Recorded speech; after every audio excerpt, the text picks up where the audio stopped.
ಇವತ್ತಿಗೂ ಮತದಾರ ಇನ್ನೂ ಜಾಗೃತರಾಗಿದೆ, ನಮ್ಗೆ ಸಂಪೂರ್ಣ ಮಾಹಿತಿ ದೊರೆತಿದೆ ಅನ್ನೋದು ಸ್ಪಷ್ಟವಾಗ್ತಲ್ಲ. ಯಾಕಂದರೆ ತುಂಬ ಗೊಂದಲಗಳಿದ್ದಾವೆ. ಇದಕ್ಕೆ ಮುಖ್ಯ ಕಾರಣ ಚುನಾವಣಾ ಆಯೋಗ ಅಂತ ಅನ್ಸುತ್ತೆ. ನಿಮಗೆ ಹೇಗೆ? ಇಲ್ಲ, ವಿತೌಟ್ ಎನಿ ಡೌಟ್ ಇದಕ್ಕೆ ಮುಖ್ಯ ಕಾರಣ ಚುನಾವಣಾ ಆಯೋಗನೇ. ಕೇಂದ್ರ ಚುನಾವಣಾ ಆಯೋಗ ಏನಿದೆ, SIRನ ಏನು ಡಿಸೈನ್ ಮಾಡಿದೆಯಲ್ಲ, ಬೈ ಡಿಸೈನ್ ವೋಟರ್ಸ್ ಹೆಸರು ಡಿಲೀಟ್ ಆಗಬೇಕು, ಆ ರೀತಿ ಮಾಡಿ. ಹುಟ್ಟಿದ ದಿನಾಂಕ ಬದಲಾವಣೆ ಆದರೆ ಅವನು ಮತದಾನದ ಹಕ್ಕನ್ನು ಕಳ್ಕೊಳ್ತಾರೆ. ಹೌದು, ಈ ರೀತಿ SIR ಮಾಡೋಕ್ಕೆ ಶುರು ಮಾಡಿ 1 ವರ್ಷ ಆಯ್ತಲ್ವಾ. ಕನಿಷ್ಠ ತನ್ನ ವೆಬ್ಸೈಟಲ್ಲಿ ಏನು ಮತದಾರರ ಡೀಟೇಲ್ಸ್ ಇದೆಯೋ ಅದನ್ನಾದರೂ ಸರಿಯಾದ ಡೀಟೇಲ್ಸ್ಗಳನ್ನ ಸರಿಯಾಗಿ ಪ್ರೆಸೆಂಟ್ ಮಾಡ್ತಾ ಇಲ್ಲ ಎಲೆಕ್ಷನ್ ಕಮಿಷನ್ ಅಂತಂದರೆ ಅದನ್ನಾರು ಮಾಡಬೇಕಾಗಿತ್ತಲ್ವಾ. ಒಂದು ರೀತಿ ನೋಡಿದ್ರೆ ಕರ್ನಾಟಕದಲ್ಲಿ ಜಾಗೃತ ಕರ್ನಾಟಕ ಇರ್ಬೋದು, ಅಥವಾ ನಮ್ಮ ಮತ ನಮ್ಮ ಹಕ್ಕು ಸಂಘಟನೆ ಇರ್ಬೋದು, ಅಥವಾ ಸಂಯುಕ್ತ ಹೋರಾಟ ಇರ್ಬೋದು, ಅಥವಾ ಮತ ಕಾವಲು ಸಮಿತಿ, ಎಲ್ಲರೂ ಮತದಾರರನ್ನು ಜಾಗೃತಗೊಳಿಸುವ ಪ್ರಯತ್ನ ಮಾಡ್ತಾ ಇದ್ದಾರೆ. ಆದರೂ ಸಹಿತ ಇವತ್ತಿಗೂ ಮತದಾರ ಇನ್ನೂ ಜಾಗೃತರಾಗಿದೆ, ನಮ್ಗೆ ಸಂಪೂರ್ಣ ಮಾಹಿತಿ ದೊರೆತಿದೆ ಅನ್ನೋದು ಸ್ಪಷ್ಟವಾಗ್ತಾಯಿಲ್ಲ. ಯಾಕಂದರೆ ತುಂಬ ಗೊಂದಲಗಳಿದ್ದಾವೆ. ಇದಕ್ಕೆ ಮುಖ್ಯ ಕಾರಣ ಚುನಾವಣಾ ಆಯೋಗ ಅಂತ ಅನ್ಸುತ್ತೆ. ನಿಮಗೆ ಹೇಗೆ? ಇಲ್ಲ, ವಿತೌಟ್ ಎನಿ ಡೌಟ್ ಇದಕ್ಕೆ ಮುಖ್ಯ ಕಾರಣ ಚುನಾವಣಾ ಆಯೋಗನೇ. ಕೇಂದ್ರ ಚುನಾವಣಾ ಆಯೋಗ ಏನಿದೆ, SIRನ ಏನು ಡಿಸೈನ್ ಮಾಡಿದೆಯಲ್ಲ, ಬೈ ಡಿಸೈನ್ ವೋಟರ್ಸ್ ಹೆಸರು ಡಿಲೀಟ್ ಆಗಬೇಕು, ಆ ರೀತಿ ಮಾಡಿದೆ. ಅಂದರೆ ಜನಸಾಮಾನ್ಯರಿಗೆ, ಅದರಲ್ಲೂ ಬಡವರಿಗೆ, ಅನಕ್ಷರಸ್ಥರಿಗೆ, ಮಹಿಳೆಯರಿಗೆ, ವಲಸೆ ಕಾರ್ಮಿಕರಿಗೆ ಇವರು ಕೇಳುವ ಒಂದು ಪ್ರೊಸೀಜರ್ ಇದೆಯಲ್ಲ, ಆ ಪ್ರೊಸೀಜರಲ್ಲಿ ಪಾಸಾಗಿ ಅವರ ವೋಟ್ ಉಳಿಸ್ಕೊಳ್ಳೋದು ಅತ್ಯಂತ ಕಷ್ಟ ಸಾಧ್ಯ ಆಗುವ ರೀತಿ ಚುನಾವಣಾ ಆಯೋಗ ಮಾಡಿರೋದ್ರಿಂದ, ಕನಿಷ್ಠ ಬಿಹಾರದಲ್ಲಿ ಫಸ್ಟ್ ಶುರು ಮಾಡಿದರು, ಮುಂದಿನ ಬೇರೆ ಬೇರೆ ಸ್ಟೇಟಲ್ಲಿ ಮಾಡ್ತಾ ಅದನ್ನು ಒಂಚೂರು ಇಂಪ್ರೂವೈಸ್ ಮಾಡಬೇಕಾಗಿತ್ತು. ಮತದಾರ ಅಂದರೆ ಅರ್ಹ ಮತದಾರರು ವೋಟರ್ ಲಿಸ್ಟಲ್ಲಿ ಉಳ್ಕೊಳ್ಳೋಕ್ಕೆ ಈಸಿ ಆಗೋ ಥರ ಮಾಡಬೇಕಾಗಿತ್ತು.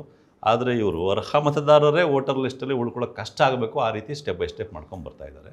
ಅದಕ್ಕಾಗಿ ಬೇಕಾದ ಡಿಸೈನನ್ನು ಮಾಡಿದ್ದಾರೆ, ಅದಕ್ಕಾಗಿ ಬೇಕಾದ ಸಾಫ್ಟ್ವೇರನ್ನು ಅವರು ಅಭಿವೃದ್ಧಿ ಸಾಫ್ಟ್ವೇರು ಮಾಡ್ಕೊಂಡಿದ್ದಾರೆ. ಸಾಫ್ಟ್ವೇರ್ ಏನು ಚೆಕ್ ಮಾಡಿದ್ರು, ಸಾಫ್ಟ್ವೇರ್ ಏನೇ ತಪ್ಪು ಮಾಡಿದ್ರು ಅವರು ಯಾವುದನ್ನು ಚೆಕ್ ಮಾಡದೆ ಮಾಡ್ತಾ ಇದ್ದಾರೆ. ಉದಾಹರಣೆಗೆ ನೋಡಿ, ವೆಸ್ಟ್ ಬೆಂಗಾಲಲ್ಲಿ ಟಾರ್ಗೆಟೆಡ್ ಡಿಲೀಟ್ ಮಾಡಬೇಕು ಅಂದ್ಕೊಂಡ್ರು. ಹಾಗಾಗಿ ವೆಸ್ಟ್ ಬೆಂಗಾಲಲ್ಲಿ ಬೇರೆ ಯಾವುದೇ ರಾಜ್ಯಗಳಲ್ಲೂ ಬಳಸದ ಲಾಜಿಕಲ್ ಡಿಸ್ಕ್ರಿಪೆನ್ಸಿ ಅನ್ನೋದನ್ನು ವೆಸ್ಟ್ ಬೆಂಗಾಲಲ್ಲಿ ತಂದರು. ಇನ್ನು ಕರ್ನಾಟಕದಲ್ಲಿ ಆ ಲಾಜಿಕಲ್ ಡಿಸ್ಕ್ರಿಪೆನ್ಸಿ ವೆಸ್ಟ್ ಬೆಂಗಾಲಲ್ಲಿ ತಂದಿದ್ದು 4 ಮಾತ್ರ. ಇಲ್ಲಿ ಕರ್ನಾಟಕದಲ್ಲಿ ಇನ್ನೂ 5-6 ಬಗೆಯ ಲಾಜಿಕಲ್ ಡಿಸ್ಕ್ರಿಪೆನ್ಸೀಸ್ನ ಆ್ಯಡ್ ಮಾಡಿದ್ದಾರೆ. ಉದಾಹರಣೆಗೆ, ಯಾವುದೇ ಮತದಾರನಿಗೂ ಮತ್ತು ಆತನ ಅಥವಾ ಆಕೆಯ ಅಜ್ಜಿಗೂ ಏಜ್ ಡಿಫ್ರೆನ್ಸು 40 ವರ್ಷಕ್ಕಿಂತ ಒಂಚೂರು ಕಡಿಮೆ ಇದ್ದರೆ ಎಗೇನ್ ಡೌಟ್ಫುಲ್ ಅಂತ. ಯಾವುದೇ ಇಬ್ಬರು ಮಕ್ಕಳ ನಡುವಿನ ಅಣ್ಣ ತಮ್ಮ ಅಥವಾ ಅಣ್ಣ ತಂಗಿ, ಅಕ್ಕ ತಮ್ಮ ಏನೇ ಇರಲಿ, ಅವರಿಬ್ಬರು ನಡುವಿನ ಏಜ್ ಡಿಫ್ರೆನ್ಸು 9 ತಿಂಗಳಿಗಿಂತ ಕಡಿಮೆ ಇದ್ದರೆ ಅದು ಡೌಟ್ಫುಲ್ ಅಂತ. ಅವಳಿ ಜವಳಿ ಇದ್ರೆ ಏನು ಮಾಡ್ತಾರೋ ಗೊತ್ತಿಲ್ಲ, ಅದನ್ನು ಪ್ರೂವ್ ಮಾಡಬೇಕು. ಈಗ ಇವರಿಬ್ಬರು ಅವಳಿ ಜವಳಿ ಅಂತ ಈ ಥರ ಕೇಸ್ಗಳಲ್ಲಿ ಇಲ್ಲ. ಯಾಕಂದರೆ ಈ ರೀತಿ ಅನೇಕ ಲಾಜಿಕಲ್ ಡಿಸ್ಕ್ರಿಪೆನ್ಸಿಗಳನ್ನ ನಮ್ಮ ವಯೋಮಾನದ ಜನರನ್ನು ನಾವು ನೋಡ್ತಾ ಇದ್ರೆ ತುಂಬ ಜನ June 1 ಅಂತ ಅವ್ರದ್ದು ಡೇಟ್ ಆಫ್ ಬರ್ತ್ ನೋಡ್ತೀವಿ ನಾವು. ಯಾಕಂದರೆ ಸ್ಕೂಲಲ್ಲಿ ಶಾಲಾ ಮಾಸ್ಟರ್ಗಳು ಹಚ್ಚಿರೋದೇ ಡೇಟ್ ಆಫ್ ಬರ್ತ್. ಯಾರಿಗೂ ಡೇಟ್ ಆಫ್ ಬರ್ತ್ ಗೊತ್ತಿಲ್ಲ. ಬಾಳಿನ ವಯಸ್ಸಲ್ಲ, 40-50 ಏಜ್ ನಡುವಿರೋರು ಎಲ್ಲರದ್ದು ಪರಿಸ್ಥಿತಿ ಇದ್ದಿದ್ದೆ. ಅದರಲ್ಲಿ ಅವ್ರವ್ರ ಬ್ರದರ್ ಮತ್ತು ಸಹೋದರಿಯರು ಏಜ್ಗಳು ಡಿಫ್ರೆನ್ಸ್ ನೋಡ್ತಾ ಇದ್ದಾವೆ. ಎಷ್ಟೋ ಸಲ ನಾವು ಜೋಕ್ ಮಾಡ್ತಾ ಇದ್ವಿ, ಏನು ಹೇಗಾಗಿದೆ ನಿಮ್ಮ ಮನೆಯಲ್ಲಿ ಈಗದು, ಅಣ್ಣ ಇಷ್ಟೇ ಏಜು ತಮ್ಮ ಇಷ್ಟೇ ಏಜ್ ಅಂತ. ಅಂದರೆ ಪಾಲಕರಿಗೆ ಗೊತ್ತೇ ಇರ್ತಿರ್ಲಿಲ್ಲ, ಟೀಚರ್ ಹಚ್ಚಿಬಿಟ್ಟಿರೋದು. ಇವ್ರದ್ದು 76 ಆದ್ರೆ ಅವ್ರದ್ದು 76 ಡಿಸೆಂಬರ್, ಹೀಗೆ ಅಂಥವ್ರು ಏನು ಮಾಡ್ಬೇಕು ಈಗ? ಅವ್ರದ್ದು ಯಾವ ಪರಿಸ್ಥಿತಿ? ಅವರೆಲ್ಲರೂ ಹೋಗ್ಬಿಟ್ಟು ಡಾಕ್ಯುಮೆಂಟ್ನ ಸಾಲಲ್ಲಿ ನಿಂತ್ಕೊಂಡು ಓಡಾಡಿ ಕಷ್ಟಪಟ್ಟು ಡಾಕ್ಯುಮೆಂಟ್ ಕೊಡಬೇಕು.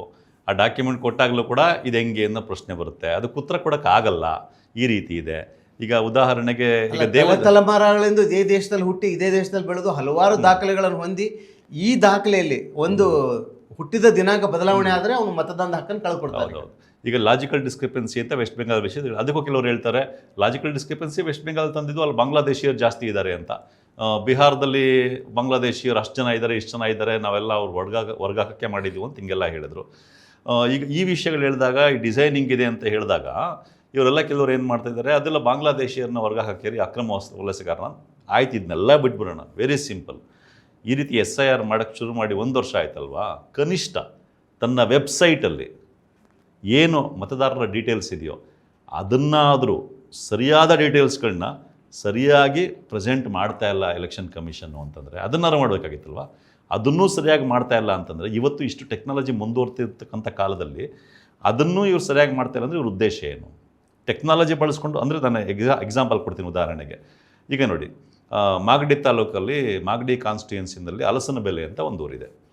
ಅದನ್ನು ಇವರು ಇಂಗ್ಲೀಷಿಗೆ ಟ್ರಾನ್ಸ್ಲೇಟ್ ಮಾಡುವಾಗ ಹಲಸನಬೆಲೆ ಅಂತ ಮಾಡಿಲ್ಲ, ಜಾಕ್ ಫ್ರೂಟ್ ಪ್ರೈಸ್ ಅಂತ ಮಾಡಿದ್ದಾರೆ. ಅಂದರೆ ಉದಾಹರಣೆಗೆ, ನಿಮ್ಮ ಓಟು ಹಲಸನಬೆಲೆ ಬೂತಲ್ಲಿದೆ ಅಂತ ನಿಮಗೆ ಗೊತ್ತು. 2002ರಲ್ಲಿ ನಿಮ್ಮ ಓಟು ಹಲಸನಬೆಲೆ ಬೂತಲ್ಲಿತ್ತು ಅಂತ ಗೊತ್ತು ನಿಮಗೆ.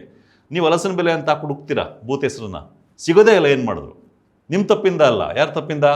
ಚುನಾವಣಾ ಎಲೆಕ್ಷನ್ ಇವತ್ತು ಕನ್ನಡದಿಂದ ಇಂಗ್ಲೀಷ್ಗೆ, ಇಂಗ್ಲೀಷಿಂದ ಕನ್ನಡಕ್ಕೆ ತಪ್ಪಾಗಿ ಮಾಡದೇ ಇರೋಷ್ಟು ಎಷ್ಟೇ ಕಷ್ಟಕ್ಕೆ First of ಹೋದಾದರೂ all, ಊರು ಹೆಸರುಗಳನ್ನು ಮತ್ತು ಊರ ಹೆಸರುಗಳನ್ನು, ವ್ಯಕ್ತಿ ಹೆಸರುಗಳನ್ನು ಇಷ್ಟನ್ನು ಹಿಂಗ್ ಯಾಕೆ ಮಾಡ್ತಾರೆ. ಟ್ರಾನ್ಸ್ಲೇಟ್ ಮಾಡಬೇಕು? ಅದೇ ಆನಂದ ಅಂದ್ರೆ ಹ್ಯಾಪಿ ಅಂತ ಹಾಕ್ತಾರೆ ಇವರು. ಹೌದು, ಹಿಂಗ್ ಹಾಕಿದ್ದಾರೆ. ಉದಾಹರಣೆಗೆ ಮೊಸಳೆ ಅಂತ ಇನ್ನೊಂದು ಊರು, ಹಾಸನ ಜಿಲ್ಲೆ, ಹಾಸನ ಜಿಲ್ಲೆ ಕ್ರೊಕೊಡೈಲ್ ಅಂತ ಮಾಡಿದ್ದಾರೆ. ಇನ್ನೊಂದಾದ ಊರ ಹೆಸರು ಮುರಾ ಅಂತ, ಅದನ್ನ ಟ್ರೀ ಅಂತ ಮಾಡಿದ್ದಾರೆ. ಸಕ್ಕರೆ ಗೊಲ್ಲಳ್ಳಿ ಅನ್ನೋ ಹೆಸರು ಶುಗರ್ ಗೊಲ್ಲಳ್ಳಿ ಅಂತ ಮಾಡಿದ್ದಾರೆ. ಅಂದ್ರೆ ನಿಮ್ಮ ಮತ ಸಕ್ಕರೆ ಗೊಲ್ಲಳ್ಳಿ ಬೂತಲ್ಲಿತ್ತು ಅಂತ ನಿಮಗೆ ಗೊತ್ತು, ಹುಡುಕ್ತೀರಾ, ನಾನೇ ಹುಡುಕೋಣ ಅಂತ ಹೇಳ್ಬಿಟ್ಟು ಹುಡುಕ್ತೀರಾ.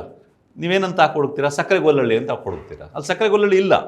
ಸೊ ಈ ರೀತಿ ಮಾಡಿದೆ. ಮತ್ತು ಅನೇಕ ಬೂತ್ಗಳ ಲಿಸ್ಟ್ಗಳನ್ನೇ ಅಪ್ಲೋಡ್ ಮಾಡಿಲ್ಲ. ಈಗ ವರ್ತೂರು ತಾಲೂಕಲ್ಲಿ ವರ್ತೂರು ಹೋಬಳಿ ಸುತ್ತಮುತ್ತ ಸುಮಾರು ಬೂತ್ಗಳನ್ನೇ ಅಪ್ಲೋಡ್ ಮಾಡಿಲ್ಲ. ಇದು ಯಾರು ತಪ್ಪು?